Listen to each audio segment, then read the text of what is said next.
You received some spiritual information, a spiritual download, an intuitive download or intuition. You received something intuitively about another person. Do you go and tell them? I think this is just another important topic that we need to discuss more deeply, because I think it's a complex answer and there's a lot of layers to it.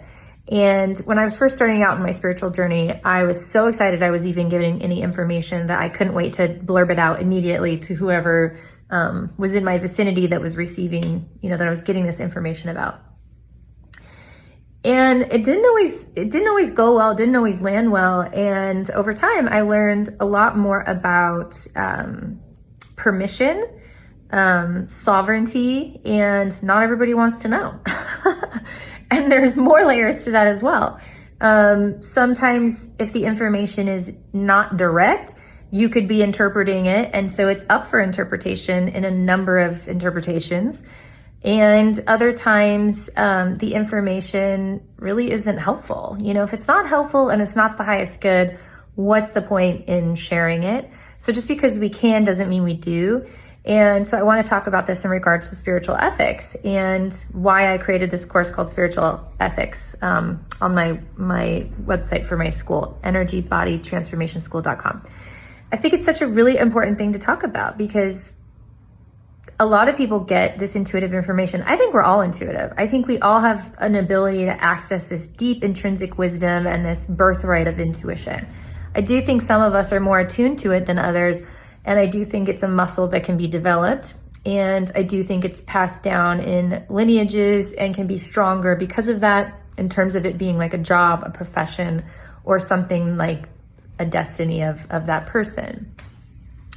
So it can be really valuable, really helpful, really amazing, but it can also be very disruptive, very unhelpful, and very unsafe.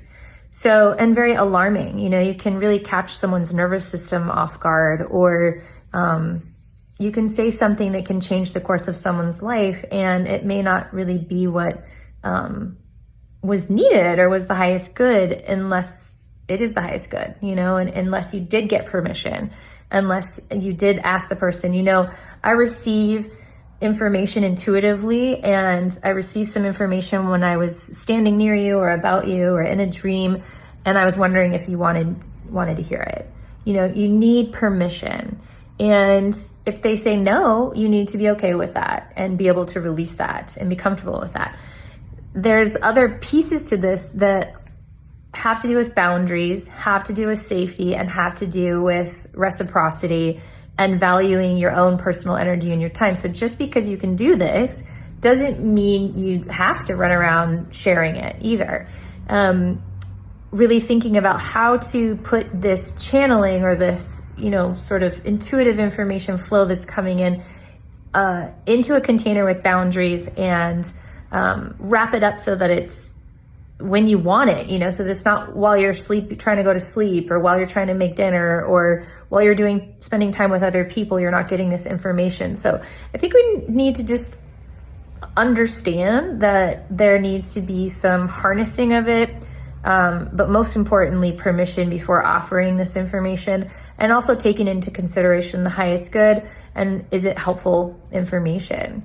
So as an intuitive myself, it's just something that I've really fine-tuned along the way, and I'm just excited to share a lot of these fine-tunings with the world, and through my course on spiritual ethics, and permission to share intuitive information with someone about someone else, I think is a really important topic to have spiritual ethics and be grounded in ethically before just, offering that information out.